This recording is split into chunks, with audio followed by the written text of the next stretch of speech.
భీమశంకర శాస్త్రి గారిని వేదిక మీద రావాల్సిందిగా కోరుతున్నాం.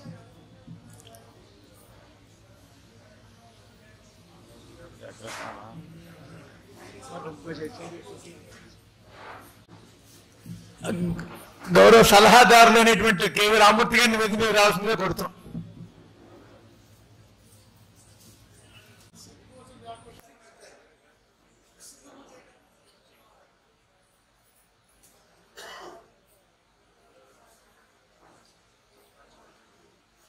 ప్రసంగం చేయవలసిందిగా కోరుతున్నాం.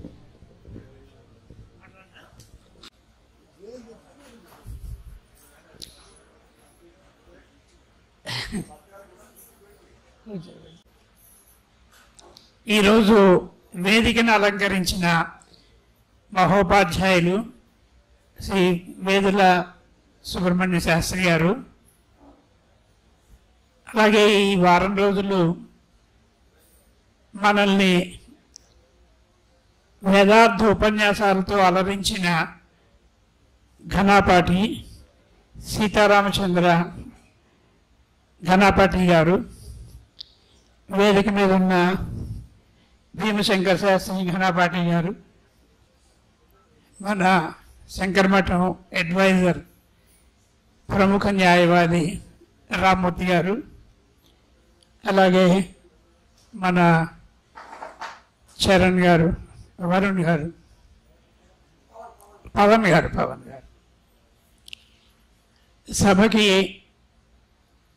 సభలో ఈ విశిష్టమైన సభలో ఆసీనులైన వేద విద్య మీద ఉన్న ఎంతో అభిమానంతో వచ్చిన మీరందరికీ కూడా నా హృదయపూర్వక నమస్కారాలు. ఈరోజు చిన్న ఆంగ్లంలో ఒక మహాకవి చెప్పిన ఒక వాక్యాన్ని చెప్తాను. All good things must come to an end అని అన్నారు ఆయన.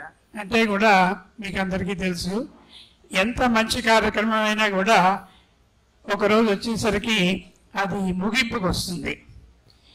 ఈ వారం రోజుల కార్యక్రమం కూడా అలాగే ఈరోజు ముగింపుకు వచ్చింది.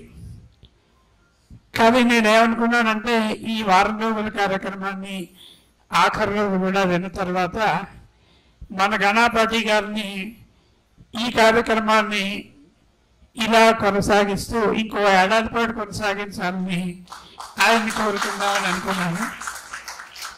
కానీ ఆయన ఉపన్యాసంలోనే చెప్పేశారు, ఎంతో మధురంగా ఉన్న విషయాలన్నీ కూడా ఎక్కువసేపు దాన్ని ఆస్వాదించకూడదు, అది కొంత అయిన తర్వాత దాన్ని ముగించేసేయాలి, పూర్తిగా దాన్ని ఆస్వాదిస్తూ కూర్చుంటే దానికి ఇది ఉండదని. అలాగే ఆయన్ని ఎంత మనం అడిగినా కానీ సంవత్సరం పాటు ఇక్కడ ఉండి ఆయన ఈ వేదార్థాల గురించి ఉపన్యాసం చెప్పే అవకాశం లేదని నాకు తెలుసు. అయినప్పటికీ ఈ కోరికను వారికి చెప్తూ ఈ 7 రోజుల పాటు ఇక్కడ ఆయన సమయాన్ని వెచ్చించి ఆయన గురుకులాన్ని వదిలి, ఆయన ఎంతో ఇష్టమైన గురుకులాన్ని, ఆయన శిష్యుల్ని అందరినీ కూడా వదిలి ఇక్కడ వచ్చి మనందరినీ ఆశీర్వదించడానికి, మనందరికీ కూడా ఈ వేదాల గురించి, వేదార్థాల గురించి అద్భుతమైన ప్రసంగాన్ని చేసి మనకు తెలియని అనేక విషయాలు ఈ 7 రోజుల్లో చెప్పినందుకు నేను చాలా సంతోషిస్తున్నాను. శంకరమఠం ఈ కమిటీ ఆధ్వర్యంలో ఉన్న ఈ కమిటీ వారి ద్వారా ఆయనకి నా కృతజ్ఞతలు, అభినందనలు తెలియజేస్తున్నాను.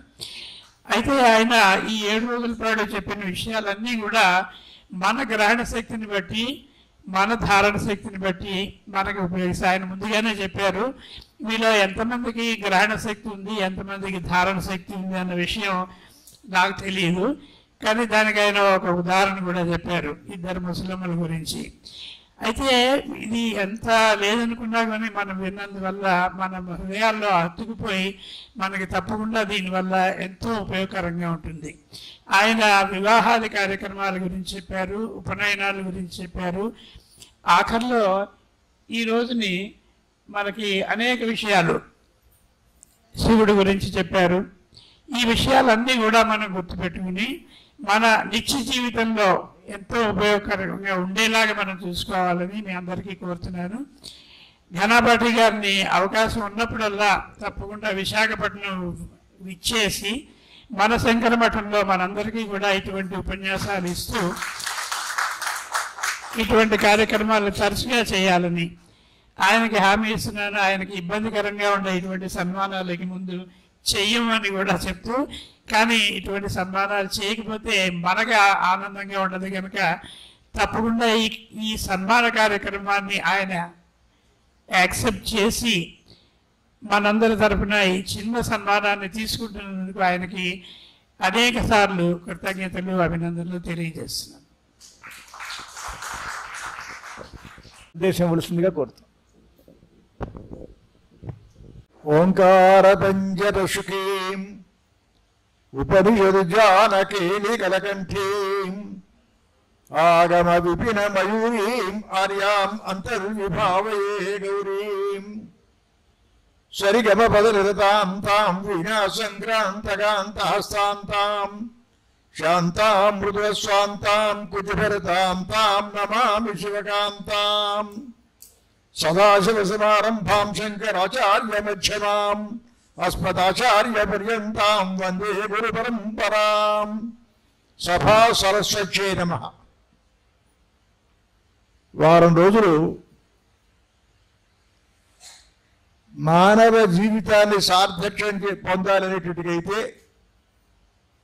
మనుష్య జన్మని చరితార్థం చేసుకోవాల్సి వచ్చేటట్టుగైతే ఏ ఏ సంస్కార విశేషాలు మనం ఎలా పొందాలో చాలా చక్కగా ఎన్నో విశేషాలు ఎన్నో గ్రంథాల్లో ఉండేటువంటి వాటితో పోలుస్తూ వివరిస్తూ వ్యాఖ్యానిస్తూ ఘనాభట్టి గారు మనకి ఉపదేశించారు. శతేషు జాయతే శూరః సహస్రేషు చ పండితః వక్తా శతసహస్రేషు దాత భవతి వానవా అన్నాడు. శతేషు జాయతే శూరః, 100 మందిని వెతికితే ఎక్కడో ఒక పరాక్రమం కలిగిన వాడు జన్మిస్తాడ. సహస్రేషు చ పండితః, 1000 మందిని వెతికితే ఓ పండితుడు మనకు కనపడ్డాడు. వక్త శతసహస్రేషు, కొన్ని వేల లక్షల మందిని పరిశీలిస్తే వక్త కాస్త మనకి దొరుకుతాడ. దాత భవతి వానవా, దాతృత్వం కలిగిన వాడు దొరుకుతాడో దొరకడో చెప్పలేము అన్నాడు.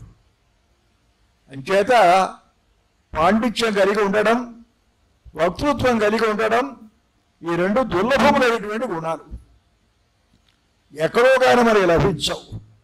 వారిలో పాండిత్యం పుష్కలంగా ఉంది, వక్తృత్వం కూడా బాగా ఉన్నది. పాండిత్యం అంటే 2 రకాలుగా అర్థం చెప్పుకోవచ్చు. వివిధ గ్రంథ పరిచయం, వివిధ శాస్త్రాల్లో అనుభవం, అది పాండిత్యం. రెండవది శంకర భగవత్పాదులు పండిత శబ్దానికి భాష్యం రాస్తూ పండా ఆత్మ విషయ బుద్ధి యశాంతే పండిత. పండా అంటే ఆత్మకు సంబంధించినటువంటి విషయాలు, అవి ఎవరికైతే బాగా తెలుస్తాయో వారు పండితులు. అటువంటి పాండిత్యం కూడా పుష్కలంగా కలిగేటువంటి వారు మన ఘనపాటి గారు. అలాగే మరి ఎక్కడి నుంచి వచ్చాయి? మనం ఇంకో 15 రోజులు నెలలో కూర్చుంటే ప్రసంగా చేసి వెళ్ళనా? మన తరం కాదు, ఇది సాధ్యం కానిటువంటిది, సహజంగా ఉండవలసినటువంటి లక్షణం అది. దాతృత్వం, ప్రియభక్తృత్వం, ధీరత్వం, ఉచితజ్ఞత, అభ్యాసేన లభ్యంతే చత్వారః సహజా గుణాః. దాతృత్వం, దానం చేయాలి అని నేర్చుకుని మనం దానం చేయడం కోసం ప్రయత్నం చేసేటువంటి మన తరం కాదు, సాధ్యమయ్యేటువంటి విషయాలు కావు. సరే, మీరు వ్యాఖ్యానం ప్రారంభిస్తే చాలా కాలం పడుతుంది, క్లుప్తంగా ముగించడం చాలా అవసరం అనుకుంటే ఔచిత్యాన్ని పాటించాలి, సమయాన్ని పాటించాలి కానీ చెప్పేస్తున్నారు. భ్రాతృత్వం, ప్రియ వక్తృత్వం, అందరికీ అందంగా ఉండేటట్టుగా అనుద్వేగకరంగా ఉండేటట్టుగా ప్రసంగం చేయడం. ధీరత్వం, ఉచితజ్ఞత, ధీరత్వం, ఎటువంటి పరిస్థితి వచ్చినా ఏ చలనం లేకుండా దాని పరిష్కారం కోసం ఆలోచించేటువంటి ధైర్యంతో ఉండేటువంటి పద్ధతి. ఉచితజ్ఞత, ఎప్పుడు ఏది ఎలా చేయాలో ఏం చేయాలో ఆ పరిజ్ఞానం. ఈ 4 కూడా అభ్యాసేన లభ్యంతే, అభ్యాసం చేస్తే వచ్చేటువంటివి కావు. చత్వార సహజా గుణా, సహజంగా పుట్టుక చేత వచ్చేటువంటి గుణాలు, పూర్వజన్మలో చేసేటువంటి పుణ్య పరిపాకం చేత వారికి ఇది లభించింది. వారి తల్లిదండ్రులు చేసేటువంటి తపస్సు యొక్క ఫలంగా వారికి ఇది లభించింది. అది వారిలో ఉండేటువంటి ప్రత్యేకత.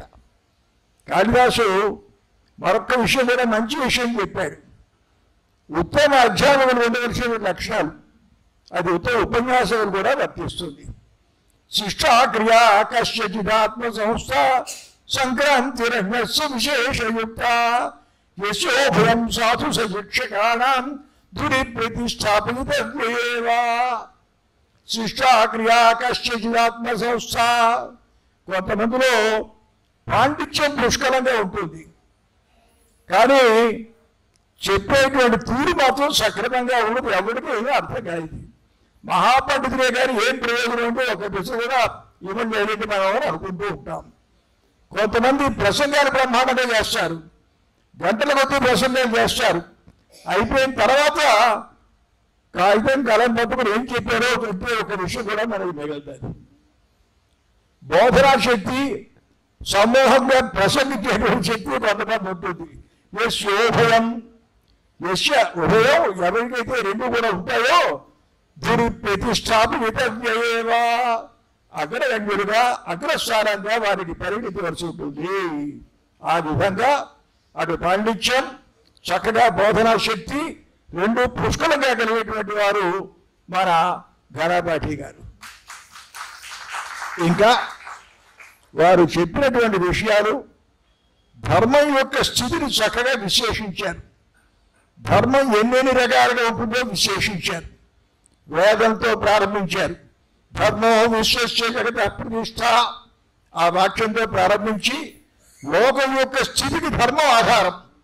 ధర్మమే కానీ లేకపోతే లోకం ఈ విధంగా వ్యవహరించడానికి అవకాశం ఉండదు అని ప్రారంభించి ధర్మశబ్దం యొక్క ఉత్పత్తి భూమి ధరణమైనటువంటి ధాతువులకు ధర్మ అనేటువంటి శబ్దం ఏర్పడింది. ధరతి విశ్వమిది ధర్మ, ధ్రియతి అనేనిది ధర్మ, ధారణాత్ ధర్మ. ఈ విధంగా పాండిత్యాన్ని పురస్కరించుకొని ఉత్పత్తులు చెప్పి ఆ ధర్మం ఎన్ని రకాలుగా ఉంటుందో వాటి విశేషాలన్నింటి కూడా మనకి చక్కగా నిరూపణ చేసి వచ్చారు. తర్వాత ఒక మంచి విషయం చెప్పారు. మనతో కొస వరకు వచ్చేటువంటి ధర్మం ఒకటే, దగ్గర ఏమి కూడా రాదు.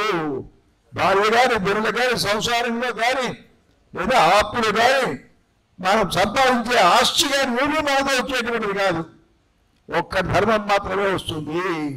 కాబట్టి ధర్మబద్ధంగా ప్రవర్తించాలి, ధర్మాన్ని అనుష్ఠించాలి అని చెప్పారు. మనుస్మృతిలో కూడా ఒక మంచి మాట చెప్పాడు. ఏకయేవ సుధర్మ నిధనే ప్రవ్యాపియ శరీరేణ సమన్నాశం సర్వమన్యద్ధి గచ్చతి. ఏకయేవ సోపు ధర్మ, మనకి ఉండేటువంటి వాడిలో అత్యుత్తమ మిత్రుడు ఒక్కడే మిత్రుడు. ఎవరు? ధర్మ, ధర్మం మాత్రమే. శరీరేణ సమం నాశం సర్వమన్యద్ధి గచ్చతి.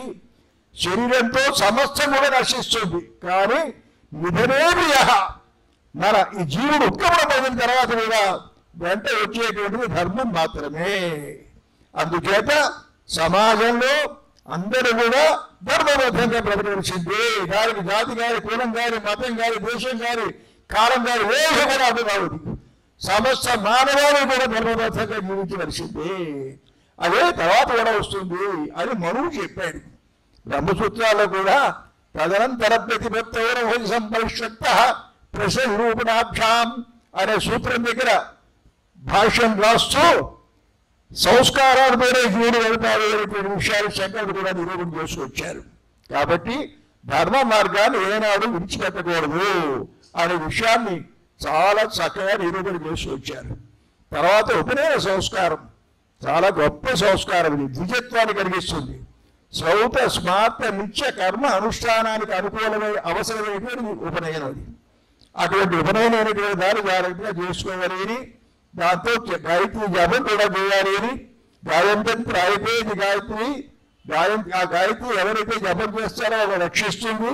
నగాయిత్యా పరో మంత్ర నమాతో పరదైవతం. ఈ విశేషాలన్నీ కూడా జాగ్రత్తగా మనకి ఉపదేశించారు. ఉపనయనం చాలా విశిష్టమైనటువంటి కర్మ. తక్కిన వాటి అన్నిటికంటే కూడా ఉపనయనం 2 రకాలుగా సమన్వయం చేశారు పెద్దలు. సమీపే నయనం, గృహ సమీపే నయనం. ఉపనయనం చేసి తండ్రి గురువు గారి దగ్గర పరిగెళ్తాడు, అప్పచెప్తాడు, అయ్యా నా వారికి విద్యాభ్యాసం చేయించేది మీరు ఊరి అంచేత ఉపనయనం అన్నారు. సమీపే నయనం అంటే నేత్రం, అది నేత్రలో సమీపం ఉపనయనం. 2 కళ్ళ మధ్యలో జ్ఞాననేత్రం ఒక వికాసం పొందుతుంది ఉపనయనం చేయడం వల్ల. అదే మన మేధాజరణం అని మేధాజరణ మంత్రాలు మనం పరిశీలించేటికైతే చక్కగా జ్ఞానోదయం అక్కడ జరుగుతుంది, జ్ఞాననేత్రం అక్కడ విప్లవం మనకి జరుగుతుంది. అది మేధాజనం అనేస్తున్నాం కానీ మేధాజరణం అది మేధాశక్తిని పుట్టించేటువంటి నేత్రం ఏదైతే ఉందో ఉపనయన సంస్కారం వల్ల దానికి కలుగుతుంది. అది అందులోనే మంత్రాలు చాలా అద్భుతమైన అర్థార్థమైనటువంటి మంత్రాలు. ఉపనయనానికి వెళ్తున్నాం, తినేస్తున్నాం, వస్తున్నాం, అక్కడ కూర్చొని కబుర్లు చెప్పుకుంటున్నాం తప్పిస్తే పురోహితులు చదువుతుండేటువంటి మంత్రాల్లో ఉండేటువంటి అర్థాల గురించి కానీ కనీసం మంత్రాల గురించి కానీ ఏమాత్రం మనం పరిశీలించడం లేదు. చాలా దౌర్భాగ్య స్థితి అది. వివాహంలో కానీ వీటిలో కానీ మంత్రాలు ఎంతో పవిత్రమైనటువంటిది. తర్వాత వివాహ వ్యవస్థ గురించి కూడా చాలా జాగ్రత్తగా చెప్పుకొచ్చారు. ఈనాడు వివాహం ఏ విధంగా బాధగా జరుగుతుందో కూడా సమాజంలో ఎన్ని రకాలుగా బాధపడుతున్నారో కూడా వారి యొక్క అవస్థని చక్కగా వ్యక్తం చేసుకొచ్చారు. వివాహం కూడా పరమ పవిత్రమైనటువంటి బంధం. భారతీయ వివాహ వ్యవస్థ ప్రపంచానికే ఆదర్శం. ప్రపంచంలో ఎక్కడా కూడా ఈ విధమైనటువంటి వివాహ వ్యవస్థ మనకి కనబడుతుంది. అంత అద్భుతమైనటువంటి వివాహం. అటువంటి వివాహం చేసుకున్న తర్వాత స్త్రీలకు మాత్రం ఒక చక్కని సందేశాన్ని ఇచ్చారు. కట్టు బొట్టు అవన్నీ మాంగళ్యాన్ని చేకూర్చేటువంటివి, మాంగళ్యాన్ని వృద్ధిపరిచేటువంటివి. బొట్టు కానీ గాజులు కానీ మంగళసూత్రం కానీ దాని పేరే మంగళసూత్రం, మాంగళ్యాన్ని ఇచ్చేటువంటి సూత్రం అది. అదే కట్టేటప్పుడు కూడా మమ జీవన హేతునా కంటే భద్రాం శుభదే సంజీవ శరదాంశతం. మమ జీవన హేతునా, నీ మెడలోనే కట్టేటువంటి మాంగళ్య తంతు నా జీవనానికి, నా బ్రతుకి, నా ఆయుష్యానికి కారణం ఉస్మా, కాబట్టి దాన్ని ఇక్కడ కడుతున్నాను అని. ఆ మంగళసూత్రాన్ని తన మెడలో ఉంచుకున్నంతకాలం, మంగళసూత్రాన్ని పవిత్రంగా ఏ స్త్రీకి ధరిస్తుందో దాన్ని ధరించినంతకాలం భర్తకి రక్షణగా నిలుస్తుంది. ఏ విధమైనటువంటి ఇబ్బంది లేకుండా పోతుంది. అది ఆ మాంగళ్య తంతువు తీసేయడం చేతనే ఈనాడు భర్తలు చాలా అకాల మరణాన్ని పొందుతున్నారు. అనేకమైన అనంతరాన్ని కాస్త అనుభవిస్తున్నారు. అది తీసేయకుండా ఉన్నంతకాలం చక్కగా ఉంటుంది. అది ఏమిటి దాని ప్రమాణం? భాగవతంలో మనకి చక్కగా పోతున్న గారు అద్భుతంగా రాసుకొచ్చాడు కింద పద్యాన్ని. హాలాహలం వచ్చింది, పరమేశ్వరుడు మింగడానికి సిద్ధపడ్డాడు. పరమేశ్వరుని అడిగాడు, మింగమేనావా అన్నాడు. మింగో నీకేం ఇబ్బంది లేదు ఏం చెప్పిందా తల్లి. మింగడి గర్వమరయును మింగడి వావి సుందరియు నేనని ప్రభువు మింగుమని సర్వమంగళ మంగళ సూత్రం మునంతమని నమ్మాడో. ఏమి చక్కని వాక్యం తీసుకుంటాడు పోతున్నా. మంగళ సూత్రం మునంతమని నమ్మినదో. ఏ పరమేశ్వర హారాహారం కాదు, ఏం చేసినా నాకు ఇబ్బంది లేదు, తీసుకో. నా కంఠంలో ఉన్నంతకాలం, మెడలో సూత్రం ఉన్నంతకాలం ఇబ్బంది లేదు స్మా. నా తాడు చాలా గట్టిది, ఇబ్బంది లేదు స్మా అని చెప్పి వచ్చింది. ఆ విధంగా మంగళసూత్రం యొక్క ప్రాశస్యాన్ని మన వాళ్ళు పురాణాల్లో వాటిని కూడా చాలా చక్కగా చెప్పుకొచ్చారు. ఆ మంగళసూత్రాన్ని తీసేయడం చాలా బాధాకరమైనటువంటి విషయం. గాజులు లేకుండా ఉండడం, మొహాన్ని కూడా పెట్టుకుంటే దూర్ధులు పెట్టినట్టుగా తప్పిస్తే మామూలు కళ్ళకి చక్షుడికి చర్మ చక్షుడికి కలవడంతగా పెట్టుకోవడం, ఇవి స్త్రీలు చేసేటువంటి పని. అవన్నీ కేవలం అలంకారాలు కావు, మాంగళ్యాన్ని చేకూర్చేటువంటి ఏమి చక్కగా వివరించి వివాహం యొక్క ప్రాశస్యాన్ని మనకు ఉపదేశించారు. అవన్నీ కూడా మనం పాటించవలసిందే. ఇవాళ యజుశాఖ యొక్క గొప్పదనాన్ని కాస్త చక్కగా వివరించారు. శతరుద్రయం అందులో ఉండడం చేత యజుశాఖ అన్ని శాఖల కంటే చాలా గొప్పది. ఆ శతరుద్రయంలో కూడా మధ్యలో పంచాక్షరి మంత్రాలు నిక్షేపించబడడం చేత చాలా గొప్పది. అసలు ఆ శతరుద్రయం ఒక్కటి పారాయణ చేయగలిగేటట్టుకైతే సమస్యగాద పారాయణ చేసేటువంటి ఫలం లభిస్తుంది అని కూడా మన సంప్రదాయకులు చెప్తూ ఉంటారు. ఆ విషయాలు కూడా ఇవాళ చక్కగా విశ్లేషించారు. ఆ విధంగా ఎన్నో విశేషాలు మనకి అద్భుతంగా బోధించినటువంటి ఉపదేశించినటువంటి గణపతి గారి రుణం తీర్చుకోవడం అనేటువంటిది కష్టం. ఇంకేదో ఒకటే ఒక వాక్యం చెప్పదలుచుకున్నాం. స్మృతి స్మృతి పురాణానామాలయ కరుణాలయ శ్రీ సీతారామ సీతారామ చంద్రాక్ష గణపతి విరాజతే. శృతి శృతి పురాణానామాలయ. మనం శంకరుల గురించి చెప్పుకుంటున్నాం. శృతి పురాణానామాలయం. అసలు శిష్యులు మనకి కనబడేటువంటి వీరే శృతి స్మృతి పురాణానామాలయ. స్మృతుల్లో వాక్యాలు ఎన్నో అలవోకగా చెప్పారు. స్మృతుల్లో చెప్పి వచ్చారు, ఆపస్స సూత్రాల్లో చెప్పి వచ్చారు, గుణాల్లో చెప్పి వచ్చారు. ఇవి కావ్యాల్లో రకరకాలుగా ఉండేటువంటి విశేషాలు ఎప్పుడు ఉపదేశించారు. కాబట్టి స్మృతి స్మృతి పురాణానామాలయ. దాంతోపాటు కరుణాలయ. శంకరుడు కరుణాలయుడు, వీరు కూడా కరుణాలయుడే. ఎంచేత 60 మంది విద్యార్థులు తయారు చేస్తున్నారు చక్కగా. ఆ విధంగా కేవలం వారు అధ్యయనం చేయడమే కాకుండా స్వయం తీర్ణ పరాశాలయతి, తాను పరీక్ష ధర్మం చేయాలి. ఈనాడు మనకు స్మార్థాన్ని వెల్లించేటువంటి వాళ్ళని చూసేటట్టుగైతే చాలా బాధనిపై శబ్దజ్ఞానం లేకుండా తయారవుతున్నారు. చాలా దురదృష్టకరమైనటువంటి విషయం. చాలా సన్నివేశాల్లో చెవులు మూసుకొని వాళ్ళు చెప్పిందో మనకేమో నేను ఊరుకుంటూ ఉంటాను, నేను బాధపడుతుంటాను మాత్రం. అటువంటిది సుశిక్షితులు చేస్తున్నారు వారు. అది 60 మంది తయారు చేస్తున్నారు. 60 మంది ఇంకో 60 మంది తయారవుతారు. అలా క్రమక్రమంగా చక్కని శిక్షణతో పొందినటువంటి స్మార్థవంతుని వేదవంతుని తయారు చేస్తున్నారు. అది ఆచార్య యొక్క లక్షణం. ఆచార్య శబ్దానికి ఆచారానుగ్రహయతి అర్థాన్ని ఆచనోతి ఆచార్య. ఆచారానుగ్రహయతి. మనలో ప్రత్యేకించి వేరే ఆచారాలు ఉపదేశించడం లేదు. వేదం చెబుతూనే ఇలా కూర్చో, అలాగే ఇలా ఉండు, ఇలా ఉండకూడదు, పెద్దవాడు వచ్చేది చేయి, ఇటువంటి ఆచారాలు కూడా నేర్పేటువంటిది ఆచార్య యొక్క లక్షణం. ఆ విధంగా వారు గణపాటి మళ్ళీ గణపాటిని కూడా తయారు చేస్తూ అనేటువంటిది కరుణాలయ, లోకాన్ని అనుగ్రహించడం కోసమే. ఆ విధంగా సీతారామ రామచంద్రాక్ష, సీతారామచంద్రుడు అనే పేరు కలిగినటువంటి గణపాటి విరాజతే. గణపాటి చక్కగా ప్రకాశిస్తున్నారు.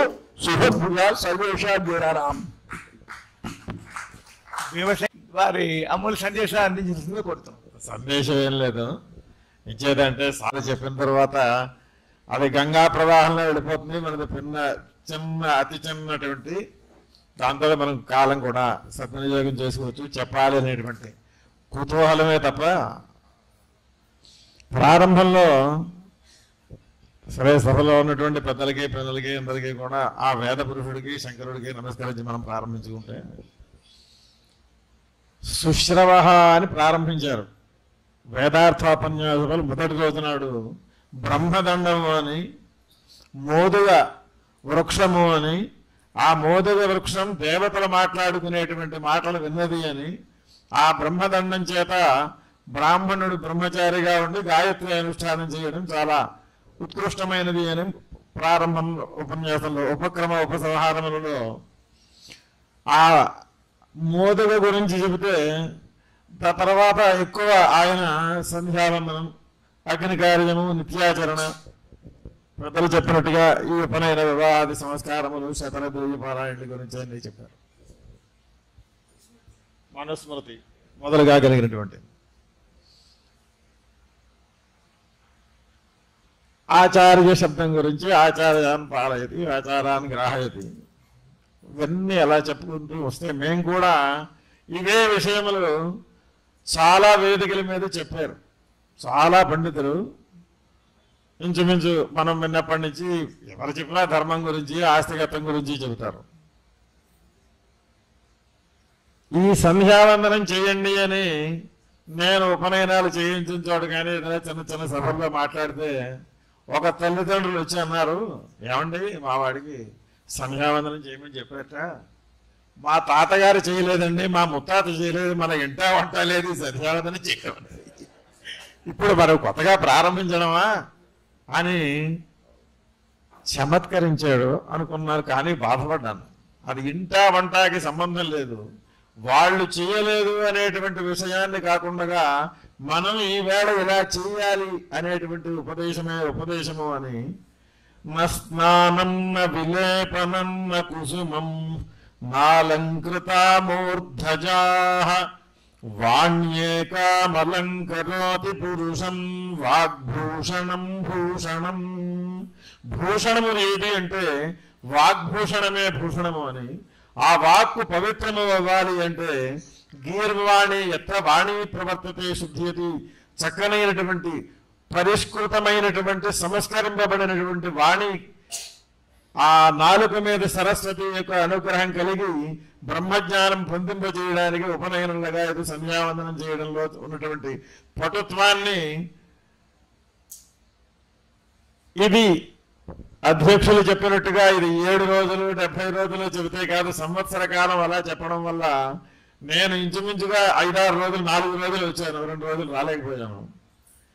వీరి యొక్క ఉపన్యాసం వినడం వల్ల అంత క్రితం ఉండబడినటువంటి దైన్య స్థితి, అధీనాత్మ, దైవీ గుణములలో దైన్యత్వం లేకుండా, దీనత్వం లేకుండా ఉండడం ఒక గుణము అని.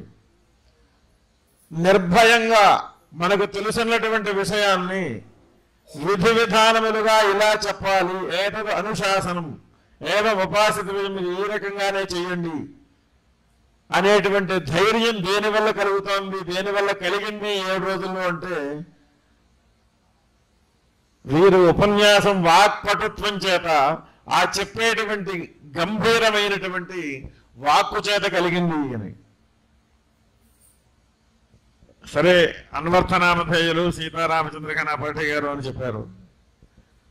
ఆ రామచంద్రమూర్తికి ధర్మజ్ఞశ్చ కృతజ్ఞశ్చ సత్యవాక్యో దృఢవ్రత అని. ధర్మజ్ఞుడు, కృతజ్ఞుడు, సత్యవాక్యం సత్యనిరత కలిగినటువంటి వాడు, ధర్మనిరత కలిగినటువంటి వాడు. దృఢం, ఒక నియమాన్ని పెట్టుకుంటే దాన్ని దృఢంగా అదే విధానాన్ని కొనసాగించాలి, ఎన్ని రకములైనటువంటి కష్టములు వచ్చినా అనేటువంటి సంకల్పము కలిగినటువంటి వాడు. ఇటువంటివి 16 గుణములు రామచంద్రమూర్తికి చెప్పారు. ఇటువంటి వ్యక్తి ఉండాలి, అతను కొత్తగా ఉండకూడదు, సాంప్రదాయాన్ని అనుసరించి అన్ని ఉత్తమమైనటువంటి గుణములు ఉండాలి ఈ రామాయణ కథా నాయకుడు అని చెప్పి మొట్టమొదటిగా నారదుడు వాల్మీకి చెప్పారు అని చెప్తారు పెద్దలు. ఆ గుణములు మళ్ళీ ఎవరి దగ్గర ఉన్నాయి? పూర్వం నుంచి వచ్చినటువంటి తపస్సు చేత, పుణ్య ఫలం చేత వీరిలో పుష్కలంగా ఉన్నాయి అని చెప్పి అనడానికి తార్కాణం ఏది అంటే, ఇది ఏ ఒక్కరికి సంబంధించింది కాదు. నేను వెళ్ళకపోతే, ఆ ఉపన్యాసానికి వెళ్ళకపోతే గొప్ప ధైర్యాన్ని కోల్పోతాను. ఎవరికైనా నిద్ర పట్టకపోతే, లేదు మంగళవారం నాడు కానీ పిల్లలకు కానీ చాలీసా చదువుకుంటే, ఆంజనేయ స్వామిని దర్శనం చేస్తే ఒక ధైర్యం కలుగుతుంది, నిద్ర పడుతుంది అని. అలా ఈ 7 రోజులు ఈ ఉపన్యాసములు విన్న వాళ్ళకి ఒక రకమైన ధైర్యం కలిగింది. ఏమిటా ధైర్యం అంటే, నేను అస్య పుణ్యస్య సంపత్తే అహోవయం మనకి పట్టినటువంటి భాగ్యాన్ని, అదృష్టాన్ని మనం గ్రహించాలి అని. ఏమిటి భాగ్యము అంటే, 7 రోజుల పాటు 2 గంటల సేపు మనకి తెలిసినా తెలియకపోయినా వారి యొక్క భాషలో అది మంత్రములైతే వల్లి చెబుతాం కనుక ఈ మంత్రం అందుకుంటే అనువాకం వెళుతుంది. కానీ వారు ఆ ఉపమానంలో చూపించినవి కానీ ఎక్కడెక్కడెక్కడేవో విషయములు, అది వాచో విధేయముగా ధర్మశాస్త్రంలో ఉన్నటువంటి విషయములు చెప్పడం అనేటువంటిది ఎవరికి కుదురుతుంది అంటే ఒక ఉపన్యాసకుడికి కుదిరే విషయం కాదది. దాని యందు నిష్ఠతో దాన్ని ఆచరణలో ఉన్నటువంటి వాళ్ళకి మాత్రమే ఆ రకమైనటువంటి అభ్యాసం కలుగుతుంది అని. అటువంటి ఉపదేశములను చేసినటువంటి వారు సార్థక నామధేయులని నేను మళ్ళీ చెప్పక్కర్లేదు. ప్రత్యేకించి విశాఖ ప్రవాసులకి ఇక్కడ ఉన్నటువంటి వాళ్ళు మనం చాలా అదృష్టవంతులు అనుకుంటున్నారు. నాకు ఇంచుమించుగా ఒక 50-20 ఫోన్లు వచ్చాయి. మేము ఈ యూట్యూబ్ ద్వారా చూసి మేము చాలా సంతోషిస్తున్నామండి. ఇది ప్రత్యక్షంగా చూడలేకపోయాము. అంచేత ఆ పుణ్యఫలం చేత మేము రేపటి నుంచే సంధ్యావందనం చేస్తాం. ఒక బ్రాహ్మణుడు కనిపిస్తే, యజ్ఞోపవేతధారి కనిపిస్తే, ఒక గృహస్థు కనిపిస్తే, ఒక నమ్మకపారాయణ చేసేవాడు కనిపిస్తే ఏ రకమైనటువంటి విధి విధానములుగా ఉండాలో ఆచరణ చేయాలో మాకు తెలియజేసినటువంటి గొప్ప ఉపదేశములు, ఉపన్యాసములు ఏర్పాటు చేశారు. చాలా సంతోషం అని చెప్పేవాళ్ళు. ఇదిగో ఇప్పుడే ఫోన్లు వస్తున్నాయి కూడా, ఇవే ఫోన్లు. వారికి కృతజ్ఞత. కృతేచ ప్రతికర్తవ్యం ఏష ధర్మ సనాతన. మనం 7 రోజులు వారి దగ్గర నుంచి ఉపదేశం తీసుకున్నందుకు కృతజ్ఞత ఏది అంటే, స్వే స్వే ధర్మే నియోజితా, ఎవరికి ఏ రకములైనటువంటి ఉచితమైనటువంటి ఆశ్రమ ధర్మములు చెప్పారో దాని ప్రకారంగా చేస్తే ఈ శంకరమఠం పాలకవర్గం వారు ఈ ఉపన్యాసకులైనటువంటి బ్రహ్మశ్రీ గొల్లపల్లి సీతారామచంద్ర ఘనాపాఠి గారు ఉపదేశించడానికి సార్థకత కలుగుతుంది అని మేము కూడా యథాశక్తిగా ఈ కార్యక్రమంలో పాల్గొన్నామని చెప్పి చాలా కృతజ్ఞతతో నాకు తెలిసినటువంటి విషయాలు చెప్పా. ఇంకా వక్తలు చాలా మంది ఉన్నారు, అందరికీ చెబుదామనుంది. అందుచేత ఎవరి కార్యక్రమాన్ని నడిపించవలసిందిగా కృతజ్ఞతాపూర్వకంగా నమస్కారం చేస్తూ తెలియజేస్తాను. శ్రీ కెవి రామ్మూర్తి గారిని వారి సందేశం వలసిందిగా కోరుతున్నాను. అధ్యక్షులు మాకు ఇలాగే కోసం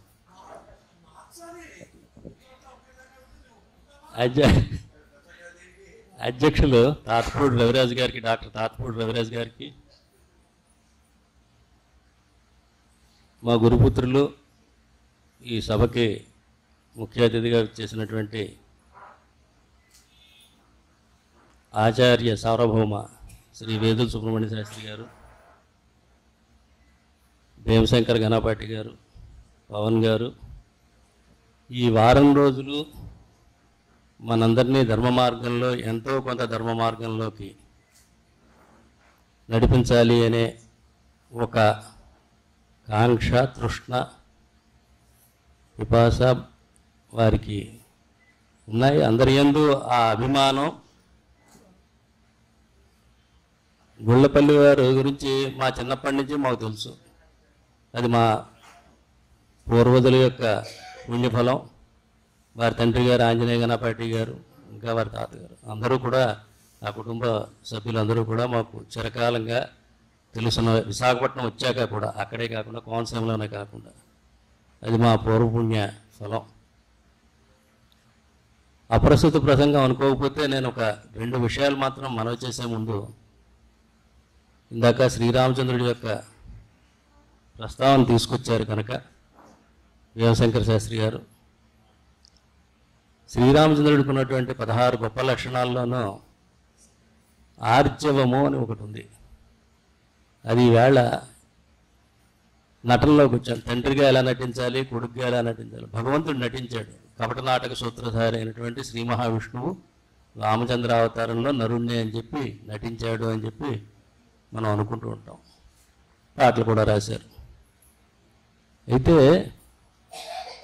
నిజ జీవితంలో మనం నటించకూడదు. వృత్తిపరంగా ఏదో మాలాంటి వాళ్ళమో, డాక్టర్లో లేకపోతే ఎవరో లౌక్యంలో ఉన్న వాళ్ళం ఎక్కువ నటిస్తూ ఉంటాం. నటించక తప్పట్లేదు. ఇవాళ కుటుంబాల్లో కూడా ఈ వరకు తల్లిదండ్రులను చూడడం విధి, పిల్లలను చూడడం బాధ్యత అనుకునేవాళ్ళం. ఇవాళ రివర్స్ అయింది, అది తిరగబడింది. పిల్లలను చూడడం విధి, వాళ్ళ అన్నిటికీ గ్రీన్ ఫ్లాగ్ ఇవ్వడం మన విధి.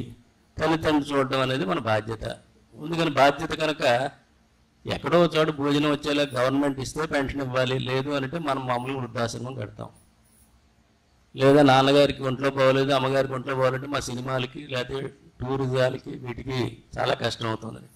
తల్లిదండ్రులు చూడడం, షిరిడి సాయిబాబా గుడికి వెళ్ళి శనగలు పంచి పెడతాం, లేదా సంపత్ వినాయకుడి గుడి దగ్గర ఉండలు పంచి పెడతాం. ఇవి లేదా అక్కడ మెట్లు కడుగుతారు. ఇది ఒక విచిత్రమైనటువంటి పరిస్థితి. దీనికి నేను బాధపడుతూ ఉంటాను. మొదలుపల్లి దత్తాత్రేయ శాస్త్రి గారు అలా బాధపడకండి, కలి కలి అని 3 సార్లు అనుకోండి. వాటి గురించి ఎక్కువ తలుచుకుంటే మనకి చాలా బాధ కలుగుతుంది, అవ్యక్తమైన బాధ. అందరికీ ఉంది, మీకు కొంచెం ఎక్కువ ఉంది, అంతే, అంతకంటే ఏం లేదు. మేము ఒక బ్యాక్గ్రౌండ్ నుంచి వచ్చి అనుకోకుండా యాదృచ్ఛికంగానో ఇచ్ఛాపూర్వకంగానే ఈ వృత్తిలో ప్రవేశించాక అంతా మాకు బ్లాక్ అండ్ వైట్ కింద ఉండదు. అందులో ఏళ్ళు గడుస్తున్న కొద్దీ, ఎక్కువ ప్రాక్టీస్ చేస్తున్న కొద్దీ ఇంకా ఎక్కువ బాధపడుతూ ఉంటాం. ఈ బాధలో అందుకని వారు చెప్పారు అలా కాదని. ఆర్జవము అంటే ట్రాన్స్పరెన్సీ, ఇంగ్లీష్లో అర్థం అవడానికి దగ్గర నియరెస్ట్ ట్రాన్స్పరెన్సీ అంటే అర్థం ఉంది. ఇవాళ అంతా కూడా అందరూ క్లియర్గా అండ మానేశారు, క్లారిటీగా మాట్లాడడం అంటే అది నౌన్కి వెర్బు వీటన్నిటికీ పోయాయి భాషలో. తెలుగులోనూ పోయింది, ఇంగ్లీష్లోనూ పోయింది. తెలుగు సగం, ఇంగ్లీష్ సగం. తెలుగు అర్థం కాదు, ఇంగ్లీష్ బోధపడదు, అది అంతే తేడా. కోటిపల్లి గుడి నేను కట్టించలేదు, అంతర్వేది కూడా ఎవరు కట్టించారో తెలియదు. అయినా సరే మనం అందరినీ కూడా ప్రొఫెసర్ గారు అనాలి, ఇవన్నీ ఎక్స్పెక్ట్ చేస్తున్నాం. అలాగే అంటున్నాం మాస్టర్ అని పిలవడం, కొన్నిటికి ఇది పోయింది. ఇందాక వారు ఆచార్య సార్వభౌములు చెప్పారు, ఆచరించేవాళ్ళు ఆచార్యుడు. ఏది ఆయన మనస వాచ కర్మణ త్రికరణ శుద్ధిగా వారి తల్లిదండ్రులు తాత ముత్తాతలు తరతరాలుగా అనుష్ఠించారో అనుష్ఠానాన్ని వదలకుండా అధ్యాపకత్వాలని, రామాయణంలో మొట్టమొదటి శ్లోకమే తపస్వాధ్యాయనం, స్వాధ్యాయనం. ఆ స్వాధ్యాయనాన్ని చేయడం, శంకరమఠం వారి కోరిక మేరకు ఇక్కడికి రావడం. అయితే చాలామంది కనిపించవచ్చు, ఎవరిదో ఒక సినిమా యాక్టర్ ప్రోగ్రాము, ఎల్లారీశ్వరి పాటల ప్రోగ్రాము అయితే కొన్ని లక్షల మంది వస్తారు కదా, దీనికి ఇంత తక్కువ మంది వచ్చారు, ఎంతమందికి అర్థమైంది, ఎంతమంది ఆచరిస్తారు, ఎంతమంది ఇది. చాలామంది ఈ ప్రశ్న నన్ను అడుగుతూ ఉంటారు. దానికి నేను ఒక సోదాహరణమైన విశేషం మీ అందరితోటి పంచుకోవాలనుకున్నాను. పరంపూజనీయ పరమాచార్యుల వారి దగ్గరికి ఒక ఫారిన్ డెలిగేట్స్ వచ్చారు, ఆస్ట్రేలియా నుంచి, ఇతర కంట్రీస్ నుంచి, స్విట్జర్లాండ్, అన్ని చోట్ల నుంచి కలిపి వాళ్ళు ఒక 15 మంది 20 మంది వచ్చి ఒకనొక సందర్భంగా వెళ్ళేటప్పటికి స్వామివారు ఆ రోజుని మౌనవ్రతంలో ఉన్నారు. ఆ తర్వాత మళ్ళీ వాళ్ళు అరుణాచలం ఇవన్నీ తిరిగి మళ్ళీ వచ్చారు స్వామివారి దగ్గరికి. అప్పటికి ఆయన మనోవ్రతం కంప్లీట్ అయిన తర్వాత మౌనం వలన ఏమిటి అని అడిగారు. వాళ్ళు అడిగితే తపస్సు అన్నారు. మీరు తపస్సు చేయడం వల్ల లోకానికి ఉపకారం ఏమి అని అడిగారు. అడిగితే వెంటనే స్వామివారి జవాబు చెప్పలేదు. అమెరికా, యూరోప్ దేశాల్లో వాహనాలు ఎక్కువ పెరగడం వలన కాలుష్యం పెరిగింది కదా అన్నారు. అవునండి, పెరిగింది. అలాగే ఈ ఇండస్ట్రియలైజేషన్ వల్ల కూడా చాలా ఎక్కువ కాలుష్యం పెరిగింది కదా. అమెజాన్ మిగిలిన అడవులు కూడా చాలా కొట్టేశారు కదా దక్షిణాఫ్రికాలోను వాటిలోను. వాటికి మీరు తీసుకుంటున్న చర్యలు ఏమిటి అని అడిగితే, అమెజాన్ని కొట్టేసినంత మాట కొట్టేశారండి, అలాగే అమెరికాలో కూడా రెడ్ ఇండియన్స్ని వెళ్ళి చేశారు.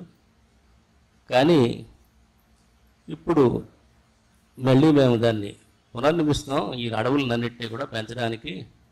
3వ ప్రపంచ దేశాల్లో ఎవరైనా అడవులు పెంచితే మేము కార్బన్ క్రెడిట్ అని ఓటిస్తున్నాం. అంటే కర్ణాటకలో కానీ ఎక్కడైనా ఒక 20 హెక్టార్ల పనికిరాని భూమిని తీసుకొచ్చి మీరు అడవిని కనుక పెంచితే దానికి కార్బన్ క్రెడిట్ అని ఇస్తారు. దానివల్ల కొంత డాలర్స్ వస్తాయి, దాన్ని ఇండియన్ కరెన్సీలో కన్నా వెళ్ళొచ్చు లేకపోతే. అయితే అప్పుడు వారు అన్నారు, ఓహో, అంటే మీరు కాలుష్యం చేస్తే మిగిలిన వాళ్ళు ఎవరైతే తక్కువ కాలుష్యం చేస్తున్నారో వాళ్ళు ఇంకా కూడా కాలుష్య నియంత్రణ చర్యలు తీసుకుని ఇక్కడ వాళ్ళు అడవులు పెంచితే అక్కడ మీకు తగ్గుతుందన్నమాట, కాలుష్యం తగ్గుతుంది. అంటే భూమి అంతటికీ కూడా కాలుష్యం విస్తరిస్తుందండి. ఎంత మేరకు అడవి పెరిగితే అంతవరకు కాలుష్యం తగ్గుతుంది కనుక మా దేశంలో మాకు అంత అవకాశం లేదు. ఈ రెయిన్ ఫారెస్ట్లు ఇవి అంత పెరిగేలాగా మేము ఆర్టిఫిషియల్గా పెంచుతాం, కానీ సాధ్యసిద్ధమైన అడవులు పెంచడానికి చాలు అని అంటే అప్పుడు చెప్పారు, మీరు ఎలాగైతే ఎక్కడో జరిగే కాలుష్యానికి ఖండాంతరాల్లో అడవులు పెంచితే అయినట్టుగానే ఎంతోమంది ధర్మాచరణం విసర్జించి ధర్మాన్ని ఫాలో అవ్వక, లేకపోతే ధర్మాన్ని అనుష్ఠించక, ధర్మం గురించి తెలియక పైశాచికంగాను రాక్షసంగాను ప్రవర్తిస్తున్న ఈ రోజుల్లో ఏ కొద్ది మంది అయినా సరే ధర్మాన్ని అనుష్ఠించి ధర్మం గురించి తెలిసి ధర్మాన్ని ఆచరించమని చెప్పడానికి సాహసించే వాళ్ళు ఎవరైనా కొద్ది మంది ఉన్నప్పటికీ కూడా ఈ విశాల ప్రపంచం శాంతిగాను సంతోషాలతోటి ఉండడానికి అవకాశం ఉంది. అందుకని తపస్సు చేస్తున్నాం. తపస్సు అనేది దానికోసం మేము చేస్తున్నాం. ఇది చూసి మిగిలిన వాళ్ళు చేయొచ్చు, మౌనం, తపస్సు. అలాగే ధర్మానుష్ఠానం ఎందు అభిలాష కలిగి ఉండడం, ఆచరించడం ఎంత కష్టమో, అది ప్రబోధించడం, అది ప్రజలకి ఏ కొద్ది మందికి తెలిసినా సరే వాళ్ళ బిహేవియర్ని మార్చుకోగలిగితే, అది నేను కావచ్చు, ఇంకోళ్ళు ఎక్స్ కావచ్చు, వై కావచ్చు, జెడ్ కావచ్చు, అది మిగిలిన వాళ్ళకి ఎంతో కొంత ఆదర్శప్రాయం అయ్యి తగిలే కాసే చెట్టుకు రాద్దెబ్బలని అలాంటి అనుష్ఠించే వాళ్ళకి అన్ని వర్గాల్లోనూ కూడా తీవ్ర వ్యతిరేకత ఉంటుంది. ట్రెడిషనలిస్ట్ అంటారు, కన్జర్వేటివ్ అంటారు, వీడు ఇదంటారు. అవన్నీ ఇందాక సుబ్రహ్మణ్య శాస్త్రి గారు చెప్పారు, బొట్టు పెట్టుకోవడం, జుట్టు విరబోసుకోవడం. నేను చెప్తూ ఉంటాను, అమ్మా జుట్టు విరబోసుకుంటే మహాభారత కాలంలో జుట్టు విరబోసుకోగానే ద్రౌపది మహాభారత యుద్ధం అయింది, సీతామ్మవారు జుట్టు విరబోసుకోగానే లంకానగరం నాశనం అయింది, కనీసం ఒక రబ్బర్ బ్యాండ్ పెట్టుకోండి. అంటే ఏమి లేదు, ఈ జుట్టు మనం ఏదో భోజనం చేస్తుంటేనే పక్క వాళ్ళ విసళ్ళలోనే పడకుండా అట్లీస్ట్ మనం ఇంకో రకంగా ఆలోచిస్తే దానికోసమైనా సరే జుట్టు అనేది మగవాళ్ళకంటే క్రాఫింగ్ అది ఉంటుంది, ఆడవాళ్ళకి మరి పొడుగ్గా జుట్టు వస్తుంది కనుక సృష్టి ధర్మం కనుక కొంతవరకు నియంత్రణ అనేది చేసుకోవడం, దానికోసం అంతకంటే ఏం లేదు, దాంట్లో తప్పు పట్టాల్సిన అవసరం లేదు. అలా అయితే ఇందాక సీతారామచంద్ర గణపాటి గారు ప్రస్తుత న్యాయ వ్యవస్థ లేకపోతే జరుగుతున్న పరిణామాలు, వివాహ వ్యవస్థ, మెకాలే 1847 సంవత్సరంలో ఈ దేశంలో ఉన్నటువంటి స్థితిగతుల్ని అధ్యయనం చేసిన తర్వాత క్రైస్తవ మత వ్యాప్తికి, పాశ్చాత్య సంస్కృతికి ఎలా విస్తృతం అవుతాయి అని అడిగితే ఆయన చెప్పారు, మొత్తం అధ్యయనం చేశాక మెకాలే 4 చోట్ల చాలా కష్టం అవుతోంది, ఎంత మనం చేసినా సరే ఈ ధర్మం ఇస్లాం వచ్చినా, ఇంకో మతం వచ్చినా సరే ఈ ధర్మం అనేది, హైందవ ధర్మం అనేది, సనాతన ధర్మం అనేది, వేద ధర్మం అనేది అరెస్ట్ కావట్లేదు. ఎందుకు కావట్లేదు అని అడిగారు. అంటే అమ్మ ఒడి, బడి, గుడి, ముడి, ఈ 4 చోట్ల ఉంది. అమ్మ ఒడి, ఈవేళ తల్లి పిల్లలకు పాలు ఇవ్వడం అనేది చాలా తప్పుగా భావించి మళ్ళీ ఈవేళ పాశ్చాత్య శాస్త్రవేత్తలందరూ కూడా బ్రెస్ట్ ఫీడింగ్ అని చెప్పి మళ్ళీ మూమెంట్ కింద మొదలుపెడుతుంది. ఒక 25-30 సంవత్సరాల నుంచి చాలామంది దాన్ని త్యజించారు. అలాగే అమ్మ ఒడి అనేది లేకుండా నానీస్ వచ్చారు, బేబీ సిట్టర్స్ వచ్చారు. ఈ పరిస్థితిలో మా తల్లిగారు 3వ క్లాసే చదువుకున్నారు, బెంగాలీ సాహిత్యం అంతా తెలుగులో చదివారు. మేము గలివర్స్ ట్రావెల్ చదువుతుంటే ఇంగ్లీష్లో ఆవిడకి అర్థమైంది. బీబీసీ న్యూస్ నేను పెట్టుకుంటే ఆవిడ చెప్పేది, ఇంగ్లీష్ న్యూస్ చెప్పేది. నాకు హిందీ ఒక ముక్క రాదు, హమ్లోగు, బునియాదు, నొక్కడ్డు అన్ని మొత్తం సీరియల్స్ చెప్పేది.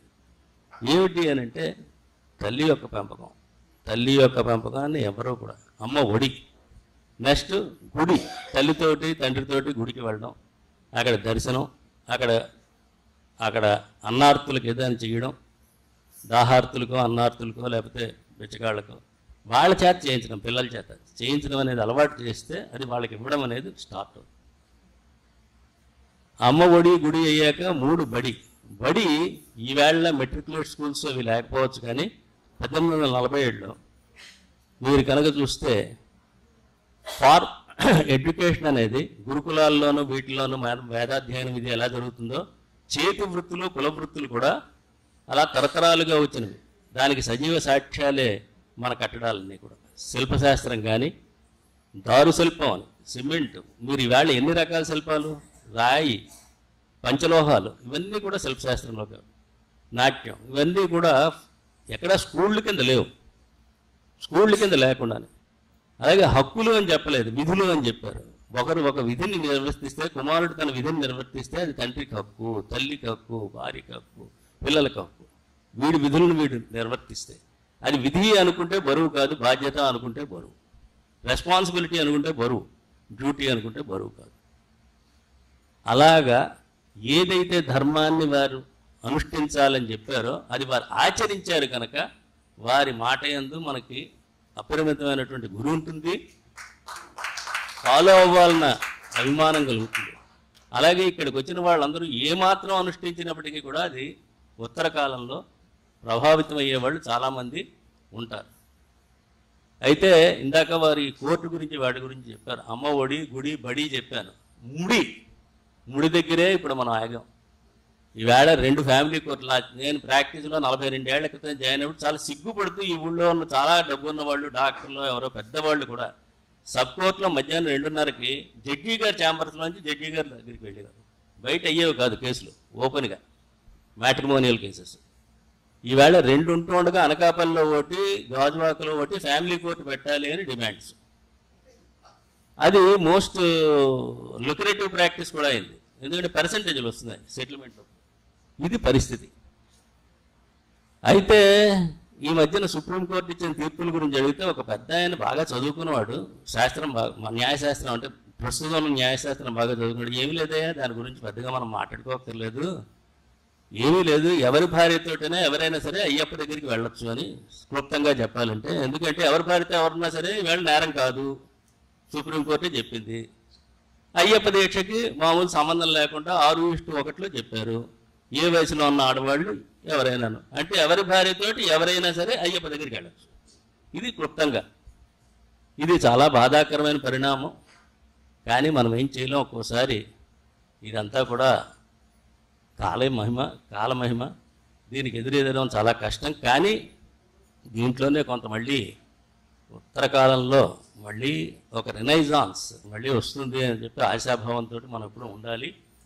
అది కూడా సీతారామచంద్ర గణపాటి గారే నాకు కిందటిసారి శంకరాచార్య స్వామి వారి ఇక్కడ ఉంటూ ఉండగా, వారు వెళ్తూ ఉండగా నేను అక్కడికి వెళ్తే నేను చాలా ఏదో ఆవేదనపూర్వకంగా ఏదో ఒక విషయం చెబితే ఆయన చెప్పారు, ఆవేదన పడకండి, మీరు చేస్తున్నారు చెయ్యండి, అంతకంటే ఎక్కువ ఆవేదన పడకండి అని చెప్పాక అది నాలాంటి గాయపడిన ఆ హృదయానికి ఒక లేపనంలాగా నేను భావించి నేను శాంతం చెందాను.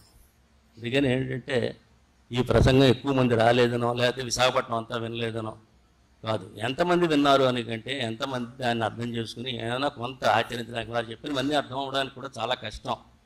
పడుతరమైన విషయాలని మనం అంత సులభంగా అర్థం చేసుకోలేం. కనుక ఈ సందర్భంగా ఈ వారం రోజులు ఇక్కడ వారు వచ్చింది దానికి చాలా ప్రయోజనం సిద్ధిస్తుందని, పరమేశ్వరుడు ఆ శంకర భగవత్పాదులు మనందరికీ ఆశీస్సులు ఇస్తారని మీ అందరికీ నమస్కారం చెప్తూ, నాకు ఈ అవకాశం ఇచ్చినటువంటి అధ్యక్షులు రవిరాజు గారికి, మిగిలిన కార్యవర్గ సభ్యులకి నా ధన్యవాదాలు తెలుపుకుంటూ, సీతారామచంద్ర గణపాటి గారి పాదపద్మాలకి అనేక నమస్కారాలు పెట్టుకుంటూ సెలవు తీసుకుంటాను. సీతారామచంద్రుడి గురించి చెప్పుకుంటూ ఉంటేనే పౌరపుత్రుడు ఎక్కడో అక్కడ ఉంటాడని చెప్తారు.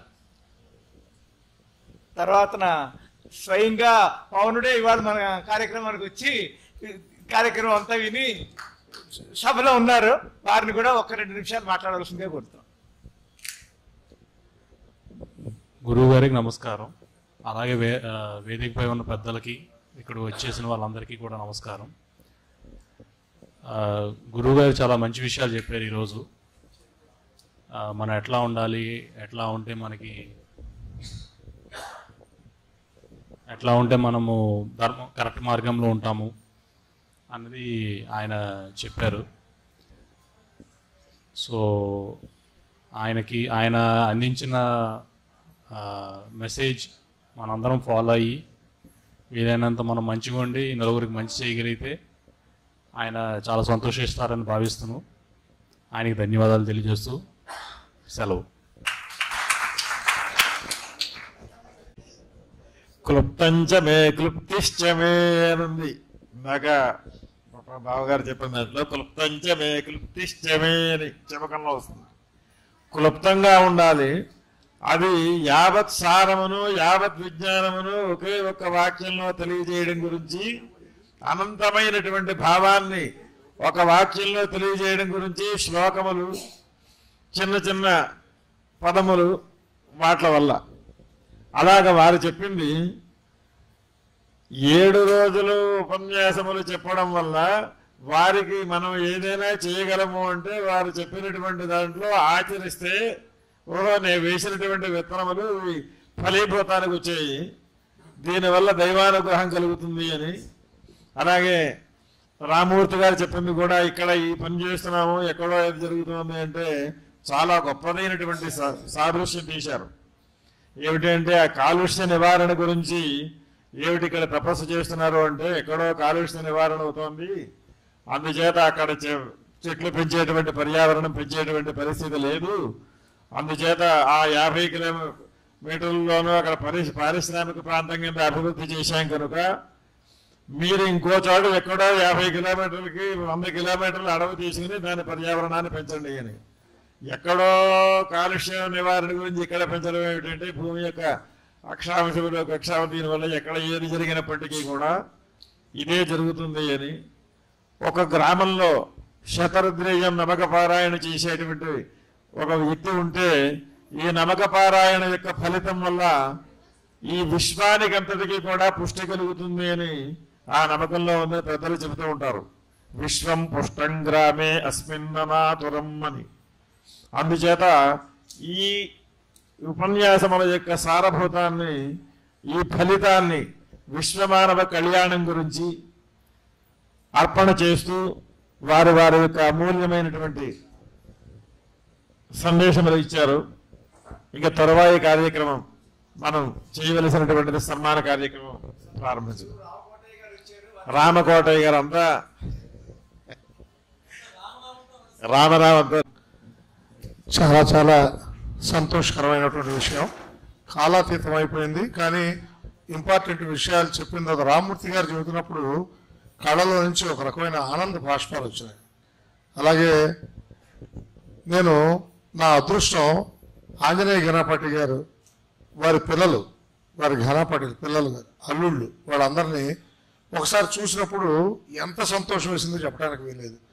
మన భారతదేశం మొత్తంలో వెతికి పట్టుకుంటే చాలా కాలం క్రితం 100-150 సంవత్సరాల క్రితం మనం వేదం ఏదైనా చదువుకోవాలి అంటే మనని తురుష్కులు వెంటబడి మన నాలికలు కోసి మన ఇబ్బంది పెడుతున్నారని చెప్పి గురుకులాలు పెట్టుకోవడం జరిగింది. అప్పుడు మన వాళ్ళందరూ వెళ్ళి వేదాలు ఎక్కడ అడవుల్లోకి వెళ్ళి ఒక 2-3-4 కురాలను తీసుకెళ్ళి వాళ్ళకి వేదం చెప్పడం. అందువల్ల వేదానికి లిపి లేదు ఇంతకుముందు. అలా తీసుకెళ్ళి వేదం నేర్పించి వాళ్ళందరినీ ఎంతో అద్భుతంగా తయారు చేసి పంపించేవాళ్ళు. ఎంత చేసినా కూడా ఈ 84 పన్నాలు కంప్లీట్ అవ్వాలంటే వాళ్ళకి దరిదాపుగా మళ్ళీ తర్వాత వివాహం, తర్వాత వ్యవస్థ, దీంతో ఏంటంటే ఇది ప్రాపర్గా జరిగేది కాదు. కానీ ఆంజనేయ ఘనపాటి గారు దాన్ని సాధించారు మహానుభావులు. ఆయన ఏం చేశారంటే వేదంలో వాళ్ళ పిల్లలు వాళ్ళందరినీ కూడా వేదంలో నాయన మీరందరూ కంపల్సరీ ఈ విధంగా చేయాలని చెప్తే ఇవాళ బ్రహ్మాండమైనటువంటి వాళ్ళు 60 మందిని చేశారంటే వాళ్ళు 6 అన్నదమ్ములు ఎక్కడికి వెళ్ళినా సరే అందరూ సాష్టాంగ నమస్కారం పెడతారు, మామూలుగా కాదు. ఇవాళ బ్రహ్మశ్రీ మా గురువు గారు మా చందోలు రాఘవనారాయణ శాస్త్రి గారు వారు చెప్పేవాళ్ళు యాక్చువల్గా వేదం చదువుకోవడం చాలా కష్టంతో కూడుకున్న పని. వేదం చెప్పించిపోయారు, అక్కడికి వెళ్ళడం వివాహం విద్యనాశనం, కొంతకాలం అయ్యేటప్పుడు పెళ్లి చేయటం వాళ్ళేమో పాడైపోవడం జరుగుతుండేది. కానీ ఇప్పుడు వేదాన్ని మన భారతదేశంలో ఎస్పెషల్లీ ఆంధ్ర రాష్ట్రంలో ఎన్ని వేద పాఠశాలలు వచ్చినాయో, ఎంతమంది అద్భుతమైనటువంటి వేద పండితులు తయారవుతున్నారో చెప్పడానికి వీలేదు. ఈ పరీక్షలకు వెళ్ళినప్పుడు నేను ప్రతి వేద పరీక్షలకు వెళ్ళినప్పుడు చూస్తున్నాను. భారతీ తీర్థ వారు ఇవాళ 100వ సంవత్సరం గుంటూరు పాఠశాలకి 100వ సంవత్సరానికి ఆయన స్పాన్సర్ చేశారు. యాక్చువల్గా దరిదాపుగా 100 మంది వేద పండితులను మేము చేస్తామండి. ఇది సామాన్యమైన విషయం కాదంటే ఎక్కడికి వెళ్ళటం లేదన్నారు కదా కాలుష్యం, ఇది బ్రహ్మాండంగా ప్రజల్లోకి వెళ్తుంది. అందరూ అన్ని కులాల వాళ్ళకి కూడా సంబంధించినటువంటిది ఏదైనా ఉందంటే వేదమే మనకి సరైన భాష్యంలో ఉండాల్సింది, ముఖ్యమైనటువంటి దాంట్లో వెళ్ళాల్సింది వేదమే. ఈ వేదాన్ని అద్భుతంగా చేస్తున్నటువంటి వాళ్ళు రామచంద్ర ఘనపాటి గారు, సీతారామచంద్ర ఘనపాటి గారు దైవత్వమే ఉంది. అలాగే గురుతులు ఆచార్యులు వారు చెప్పింది కూడా విన్న తర్వాత మనకు ఒక చిన్న పరివర్తన రావాల్సిన అవసరం ఉంది. చాలా బ్రహ్మాండంగా చెప్పారు, మాట్లాడిన వాళ్ళందరూ చాలా బాగా మాట్లాడారు. కాకపోతే ఒకే ఒక విషయం ఏంటంటే ఇది ఎవరి దగ్గరికి వెళ్ళటం లేదు అని అనుకోవటం చాలా పొరపాటు. ఇది చాలా అందరికీ అమెరికాలో ఉండేవాళ్ళు కూడా ఇవాళ బ్రహ్మాండంగా రోజు కూర్చుని నమ్మకం చమకం అన్ని పారాయణ చేసుకునేటువంటి వాళ్ళు కొన్ని 100 మంది ఉన్నారు. కాకపోతే కొంతమంది అంటే మనకి చాగంటి వారు కానీ వాళ్ళందరూ చెప్తున్నటువంటి భాష్యాలు బ్రహ్మాండంగా వెళ్తున్నాయి జనాల్లోకి. కాకపోతే ఏంటంటే ఇక్కడ ఉన్నటువంటి వాళ్ళమే మనం ఏం చేస్తున్నామంటే మనకు అవకాశం ఉన్న సమయాన్ని దానికోసం వినియోగించలేకపోతున్నాం. ఇవాళ గురువుగారు చెప్పినటువంటి ఇప్పుడు ఈ యూట్యూబ్ ఛానల్లో చూసినటువంటి వాళ్ళంతా కూడా దీన్ని కాస్త పారాయణ చేసుకుని ముందుకెళ్ళి అందరూ ఎవరైనా సరే దీన్ని ఆచరించడానికి అవకాశం ఉంది. ధర్మ మార్గంలో వెళ్ళమని చెబుతున్నారు. దానికి కులంతో సంబంధం లేదు. ఎక్కడైనా సరే క్షత్రియుడు కూడా ఉపనయనానికి అర్హుడే, అలాగే అందరూ ఉపనయనానికి అర్హుడే. పెళ్ళప్పుడు ప్రతి వాళ్ళకి ఉపనయనం చేస్తారు, చేసుకోవద్దని లేదు. అందువల్ల ప్రతి వాళ్ళు కూడా ఈ ధర్మ మార్గంలోకి వెళ్తూ ఇంత మంచి కార్యక్రమాలు చేస్తున్నారు. శంకర మఠం వాళ్ళు, నేను డాక్టర్ రవిరాజు గారు వచ్చినప్పుడు రవిరాజు గారు ఎక్కడ కాలు పెడితే అక్కడ, అంటే ఆయనకి విద్య మహానుభావులు, ఆయన చదువుకున్న దానికి వాళ్ళు ఏ సంవత్సరంలో ఆయన విద్య స్టార్ట్ చేశారో నాకు తెలియదు, కానీ కొన్ని వేల మందికి ఎంతో ఆరోగ్య దానం చేసినటువంటి మహనీయులు ఆయన. ఎంతో మందికి ఎక్కడుంటే అక్కడ ఆయన అద్భుతమైన సేవా కార్యక్రమాలు చేసిన మహనీయులు. ఆయన ఏ ప్రాంతంలో ఉంటే ఆ ప్రాంతంలో నెంబర్ 1గా చేసుకొచ్చారు. ఆయన యూనివర్సిటీ వైస్ ఛాన్సలర్గా ఉన్నా కూడా చాలా చేసుకొచ్చారు. ఇదేంట్రా వీరిని తీసుకొచ్చి శంకర మఠానికి అధ్యక్షులు చేస్తున్నారేంట్రా అని అనుకున్నాను నేను. I was really shocked. కానీ వారు వచ్చిన దగ్గర తర్వాత జరుగుతున్న కార్యక్రమాలు చూస్తే నాకు నిజంగా హృదయం, ఎందుకంటే శంకర మఠంలో ఎప్పుడు కూడా 100 మంది వచ్చి కూర్చుని విన్న సందర్భాలు నాకు ఎప్పుడు కనపడలే. నేను నరసింహమూర్తి గారిని కానీ అదేవిధంగా అచ్యుతరామయ్య గారిని కానీ నేను వాళ్ళకి, నాకంటే పెద్దవాళ్ళు కాబట్టి వాళ్ళకి పాదాభివందనం చేస్తూ మంచి కార్యక్రమాలు చేస్తున్నారు. ఇలాంటి కార్యక్రమాలు నిరంతరం కొనసాగుతూ ఉండాలి. ఎందుకంటే సాయంత్రం అయ్యేటప్పటికి ఒక మంచి కార్యక్రమం కావాలి. దానితోడు ఇంత అద్భుతమైన కార్యక్రమాన్ని మీరు నిర్వహిస్తున్నందుకు రవిరాజు గారికి పాదాభివందనాలు తెలియజేసుకుంటూ, ఇంత మంచి వాచస్పతులు, ఇంత గొప్పవాళ్ళు, అలాగే మనకి వేదుల వారు మనకి నడిచే దైవం కింద లెక్క, ఆయన కూడా బ్రహ్మాండంగా చెబుతున్నారు. ఇవాళ ఒక ప్రముఖ అడ్వకేట్, అంటే మీకు సుప్రీంకోర్టుకు కనుక ఎల్లుంటే కనుక మనకి చీఫ్ జస్టిస్ అయ్యేటువంటి వాడు రామ్మూర్తి అన్నయ్య.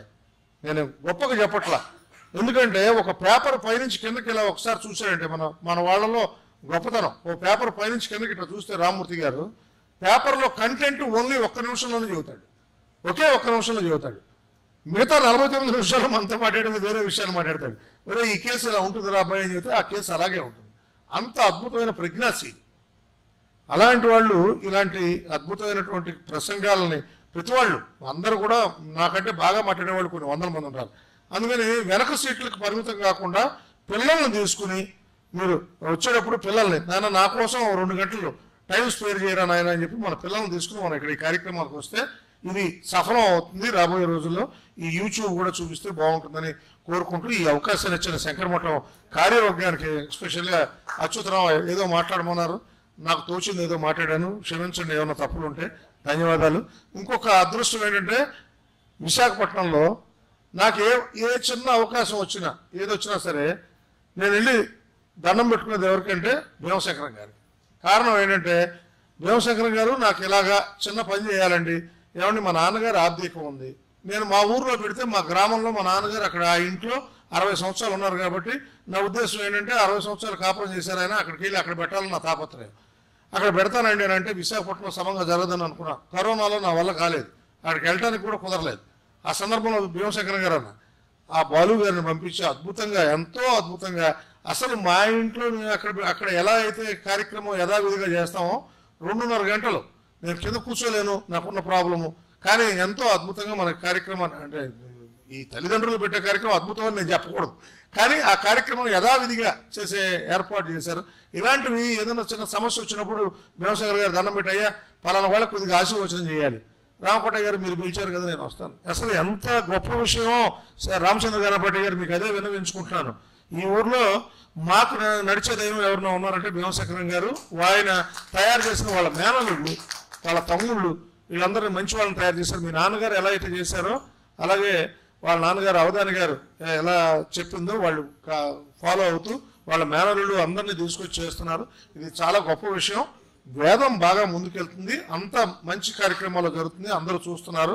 కాలుష్యం తగ్గుతుందని అన్నగారికి విన్నవించుకుంటూ సెలవు తీసుకున్నాను. ధన్యవాదాలు. శుభం. జయ.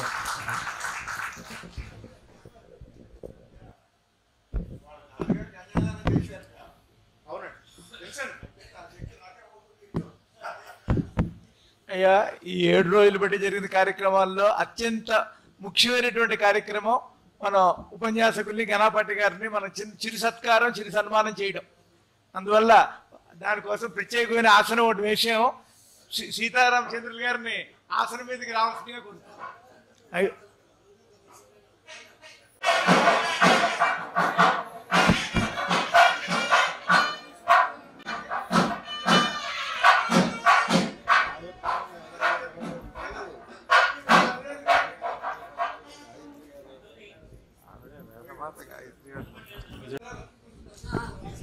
రమేష్ గారు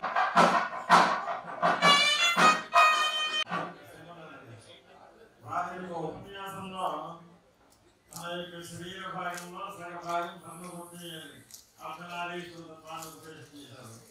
వారి యొక్క కర్మభక్తి మా చిరంజీవి సౌభాగ్యవతి గాయత్రి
విశాఖ తిరుమలగా తెలవబడుతున్నటువంటి వెంకటేశ్వర స్వామివారి దేవస్థానం నుండి గురువు గారికి స్వామివారి యొక్క శేషమాల విశేష ప్రసాదంగా తిరుమల దేవస్థానం వేలందు మా అక్కాజేశ్వర రమేష్ గారు, నాగాపట్టి భూషణ్ గారు, అందుకు భూషణ్ నాగడి గారు అందజేస్తారు.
చాలా మంది ఆత్మీయులు వయోవృద్ధులు, జ్ఞానవృద్ధులు, ఘనవృద్ధులు ఇలా ఉన్న సభలో నన్ను భావన చేస్తూ పెద్దప్పుడు దాన్ని ఎలా స్వీకరించాలన్న దానికి మళ్ళీ మా గురువుల యొక్క వాక్యం గుర్తొచ్చింది.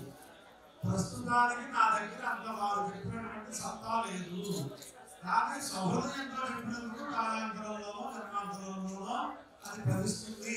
అలా వెంటనే ఆశీర్వచనం చేయవలసిందిగా కోరుతూ ఇక్కడ ఈ జగద్గురు పాదుకాక్షేత్రంలో జగద్గురువుల యొక్క దివ్యానుగ్రహంతో జగద్గురువుల ఆశీస్సులతో శంకరమఠ అధిష్టాన దేవతకి నేను నమస్కారం చేస్తున్నాను. నేను చేసిన చిన్న పనికి ఇంత బరువు బాధ్యతలు పెడితే నాకు నేను తప్పుకోలేను. కానీ భవవైద్యం ఉన్నారన్నా మా అధ్యక్షులు గారు రవిరాజు గారు, అలాగే అచ్యుతరామయ్య గారు, భాస్కర్ రావు గారు, వీళ్ళందరి గురించి శివప్రసాద్ గారు ఇవాళ వారం రోజులు వారి అన్నయ్య గారిని తీసుకురావడం, అక్కడ అలా కూర్చోబెట్టడం ఒక రకమైనటువంటి ఆనందకరమైనటువంటి సంభావన పూర్వమే ఇచ్చేసారు. ఇప్పుడు నేను చెప్పేది ఏమిటంటే, నన్ను ఎలా భావన చేయడం చెబుతున్నారంటే అమోక్ష ధర్మ కామాసు ధర్మమేవ కామయంతే నతు లాభ పూజాదికం. అది ఒక్కటి నేను చెబుతూ ఇది చెప్పినటువంటి వాక్యములు కొంచెం స్మరించుకుంటూ ఎవరికైనా బోధ చేస్తూ ఆనందంగా గడపండి. అది ఒక్కటే నా విన్నపం. అలాగే అందరిలో కూడా ఏదో పూర్వజన్మ కర్మవశాలతో అనారోగ్యం వచ్చిన అనారోగ్యాన్ని మర్చిపోయి ఈ భాస్కర్ రావు గారు ఎలా తిరుగుతున్నారో చూస్తుంటే ఆ భోగయుడైనటువంటి ఆ ఈశ్వరుడు వారికి సంపూర్ణ ఆరోగ్యాలతో ఈ కమిటీ సభ్యులు అందరికీ కూడా టీమ్ స్పిరిట్ ఉంటారు కదా, ఇలా అనేక కార్యక్రమాలు జగద్గురువులు అనుగ్రహం పొందేటట్టుగా ఈ ప్రాంగణంలో జరగాలి అని ప్రార్థన చేస్తూ, ఇంత సమయాన్ని ఇవ్వటం కంటే ఈ గంటలు వేయడం మాత్రం తక్కువ సంతోషాన్ని కలిగించింది. అంటే రోజులు మీ బంధు మానవుని వర్షాలు వచ్చిన ఇంత వయస్సులో ఇలా వచ్చినందుకు ఇచ్చినటువంటి సత్కారం కంటే, మన శంకర జయంతి గారు చేసిన సత్కారం కంటే, అలాగే శంకరమఠం వారు నాకు చేసిన సన్మానం కంటే ఇంకోటి ఏమీ అపేక్షించకూడదు అనే సంకల్పంతో వస్తే నా సంకల్పంలో ఏదో తేడా ఉంది కాబట్టి తీసుకోవాల్సి వచ్చింది. అంటే వీటి పైన నా సంకల్పాలు సిద్ధించాలి అని పెద్దల్ని ఆశీర్వదించవలసిందిగా కోరుతున్నాను.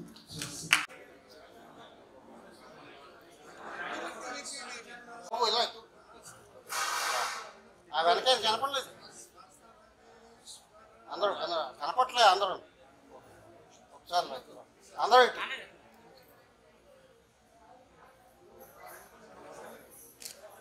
మరొకసారి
కార్యక్రమానికి విచ్చేసినటువంటి ఎందరో మహానుభావులు అందరికీ శ్రీ కంచి కామకోటి శిఖర మఠం విశాఖపట్నం తరఫున కృతజ్ఞతలు తెలియజేస్తున్నాను. ఈ కార్యక్రమానికి ప్రత్యేకంగా పరోక్షంగా పాటుపడినటువంటి ప్రతి ఒక్కరికి శిఖర మఠం కార్యవర్గ నిర్వాహకవర్గం తరఫున కృతజ్ఞతలు తెలియజేస్తున్నాను. జగద్గురు శ్రీ శ్రీ శ్రీ శేఖర సరస్వతి స్వామి వారి ఆదేశం ప్రకారం ఇటువంటి కార్యక్రమాలు శంకరమఠంలో నిర్వహించడం జరుగుతోంది. ఇదే మరవడి ఉత్తరోత్తర కూడా చేయడానికి ప్రయత్నం చేస్తాం. చివరిగా ఒక్క కోరిక నాకు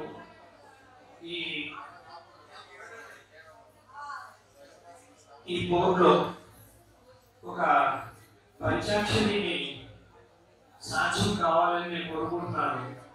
అదేంటంటే భారత రత్న. ఈ భారత రత్న వెలుగు ఈ భారత రత్నకు అతి త్వరలో వచ్చి స్వామివారి ఆశీస్సులతో మళ్ళా శంకర మఠంలో ఇలా వారం రోజులు కాకుండా కనీసం ఒక నెల రోజులు వారు ఈ వేదాంత ఉపన్యాసం లాంటి కార్యక్రమాలు చేయాలని ఆగ్రహించాలని ఆ స్వామివారి ఆశీస్సులు ఆ దంపతులకు వారి పుత్రుల మీద సదా ఉండాలని కోరుతూ ఈ అద్భుతమైనటువంటి అవకాశాన్ని వారు స్వయంగా శంకరమఠానికి అనుగ్రహించినందుకు మరొకసారి ధన్యవాదాలు తెలియపరుస్తూ సెలవు. దేశ విదేశాల నుంచి యూట్యూబ్ ఛానల్ ద్వారా ఈ కార్యక్రమాన్ని వీక్షిస్తూ మాకు వారు స్వయంగా ఏ విధమైనటువంటి అనుభూతి చెందుతున్నారో మెసేజ్లు పెడుతున్నారు. ఆ మెసేజ్లు ఇచ్చినటువంటి వారందరినీ కూడా మా శంకరమఠం యాజమాన్యం తరఫున మరొకసారి ధన్యవాదాలు తెలియపరుస్తున్నాం. సరే.